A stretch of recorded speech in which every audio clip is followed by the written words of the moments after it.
세트장 상한가 논란과 전문가 평가단의 불투명성 때문에 꾸준히 논란되고 있음에도 불구하고 컨텐츠 영향력 지수 1위를 차지하고 세간에 많은 관심을 모으고 있는 킹덤 레전더리와 그 많은 논란들은 아직 채 해결이 되지 않은 채 지난주 목요일과 지난 목요일 2라운드에 해당하는 4화, 5화가 방영되었는데요. 과연 이번 결과는 어떻게 나왔는지 4화, 5화 리뷰 시작해보도록 하겠습니다.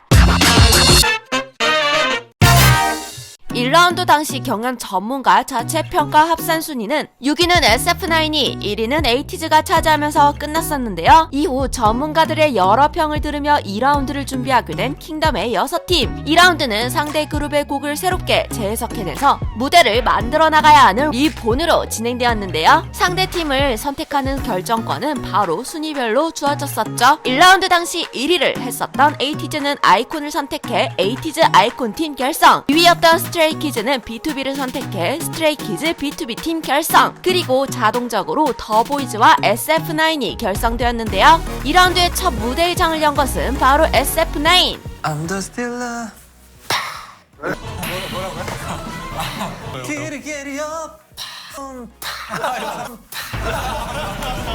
기승전 파가 있는 SF9은 더보이즈의 더 스틸러를 선택.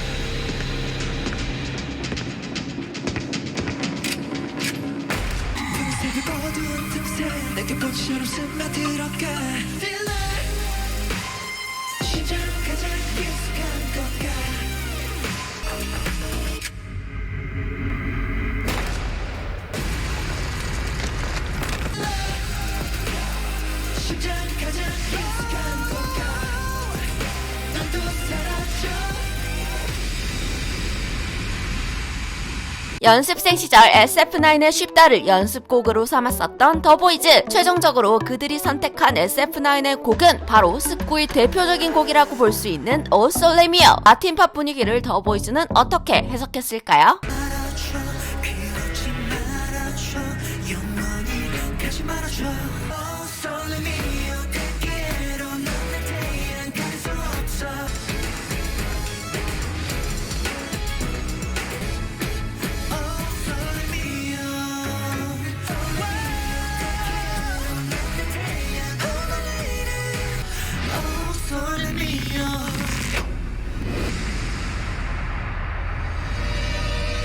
에이티즈의 파워풀한 색깔을 아이콘 특유의 힙합 스타일로 바꾸어 차별화된 매력을 선보이기로 결심한 아이콘. 아이콘이 선택한 에이티즈의 곡은 바로 인셉션. 무대까지도 영화 인셉션 느낌을 살려내 무대를 연출하게 됩니다.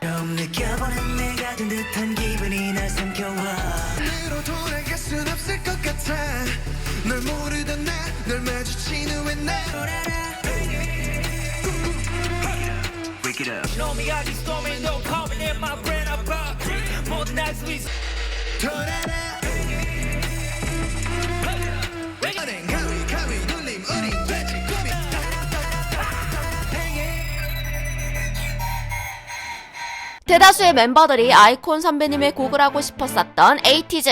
멤버들의 기본기 연습 노래이자 사내 솔로 월말 평가곡이었던 아이콘의 리듬타를 선택하게 되는데요. 넷플릭스 오리지널 드라마인 종이의 집에서 영감을 착안해내 무대를 구성합니다. 오늘 밤은 내리지 다해.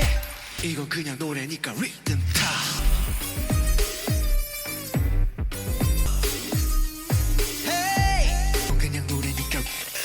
본인들이 곡을 쓰고 만드는 팀답게 그룹의 색깔이 강렬한 스트레이키즈. 이 스키즈의 곡들을 B2B는 어떻게 해석해냈을까요? B2B가 선택한 스트레이키즈의 곡은 바로 백도어. 관계자 외출이 금지. 관계자 고세 까먹는다고? 공연을 듣고 볼 수 있는 공연장의 백도어 느낌을 그대로 살려냅니다.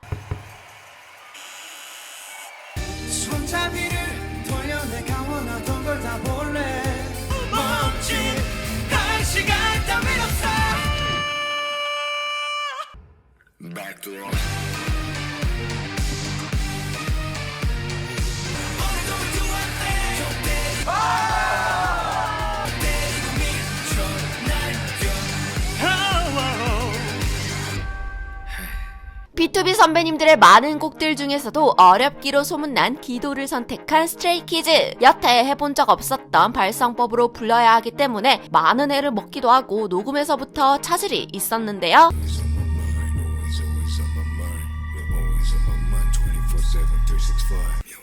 네가 어떤 모습이라도 목숨마저 걸 수 있다고 두수는 뭐가 소리 필요도 희망을 전해질까 너에게 위로 비약해 너만이 내가 어떻게 살리는 숨쉬기도 멈춰 혹시나 아무것도 못하는 내가 할 수 있는 거라고 기도하는 바라 내가 어떻게 살리는 숨쉬기도 멈춰 내 손을 끝까지 외치는 내가 Pray. 어딘가 모르게 조금 아쉽다고 느껴졌다고 느낀 아이에는 끝내 눈물을 보이기도 했죠. 이번 2라운드의 경연평가 항목도 출연자 자체 평가, 전문가 평가, 글로벌 평가, 동영상 조회수로 이루어지는데요. 2라운드의 경연 전문가 자체 평가 합산 순위는 6위 더보이즈, 5위 스트레이키즈, 4위 아이콘, 3위 B2B, 2위 SF9, 1위 에이티즈. 이렇게 1라운드 당시 1위를 차지했던 에이티즈는 그대로 1위 자리를 유지. 지난 1라운드 때 6위를 했었던 SF9은 2위를 차지하게 됩니다. 그리고 대면식 때부터 높은 순위권에 있던 더보이즈는 6위로 떨어져 충격을 안겨주었는데요. 하지만 제작진 측에서는 1라운드 경연 이후 논란이 되었었던 여러 문제점들에 대해서는 속 시원한 답변을 들려주지 않아 아직까지도 답답한 부분들이 여전히 있습니다. 제작진이 의도하건 의도치 않았건 1라운드는 공평하지 않은 상태에서 치루어졌는데 1라운드를 아예 포기하는 걸로 가기에는 추후 있을 부작용들이 우려된다며 VCR 활용이나 음원 길이를 늘려주는 등 다른 방식으로 이를 보상하려는 것으로 대신하려 하고 있는데요. 하지만 한간에서는 이게 충분히 보상이 되냐는 우려가 나오고 있으며 논란이 되었던 전문가 평가단 30인에 대해서도 공개를 하지 않겠다는 입장을 유지했죠. 또한 지난 4화 방영 이후 새롭게 제기된 논란이 또 하나 있었으니 유료 광고로 조회수 성적을 올리는 프로모 어뷰징에 대한 논란이죠. 아무래도 순위 평가에 있어서 동영상 조회수가 포함이 되다 보니 소수의 팬들이 본인의 돈을 써서 광고를 걸어 조회수를 올리게 했는데요. 유튜브를 틀게 되면 불특정 영상에 광고가 뜨는데 그 광고로 킹덤 영상을 걸어 조회수가 올라가도록 만드는 것이죠. 사실 이는 많은 소속사들에서 하고 있는 광고 방법으로 법적인 문제는 없지만 킹덤의 경우에는 경연 프로그램이고 아직 경연 중이기 때문에 공정해야 하고 정정당당해야 할 승부에 프로모는 어긋나는 행위가 아니냐 하는 의견이 나오고 있었죠. 로드 투 킹덤 방영 당시에도 동영상 조회 누적 점수 항목은 있었으나 공지사항으로 프로모션 영상 조회수나 각종 어뷰징으로 인한 조회수는 동영상 조회 누적 점수에 포함되지 않는다고 공지사항을 올린 바 있었는데요. 이 때문에 한동안 시끌벅적했었으나 지난 4월 27일 엠넷 측에서는 프로모션 유입 영상 조회수와 각종 어뷰징으로 인한 조회수는 동영상 조회수 평가 집계에 포함되지 않는다는 공식 입장을 내놓아서 제기된 논란은 마무리가 되었습니다. 그럼에도 불구하고 아직까지 속 시원하게 해결되지 못한 킹덤 레전더리 워의 공정성 논란, 어떻게 굴러가고 있는 2라운드 방송도 방영되었는데요. 이 논란들을 어떻게 해결하고 또 마무리는 어떻게 지을지, 또 최종적으로 K-팝의 왕자리를 차지하게 될 그룹은 누구일지 궁금해집니다. 6화에서는 어떤 내용이 담길까요?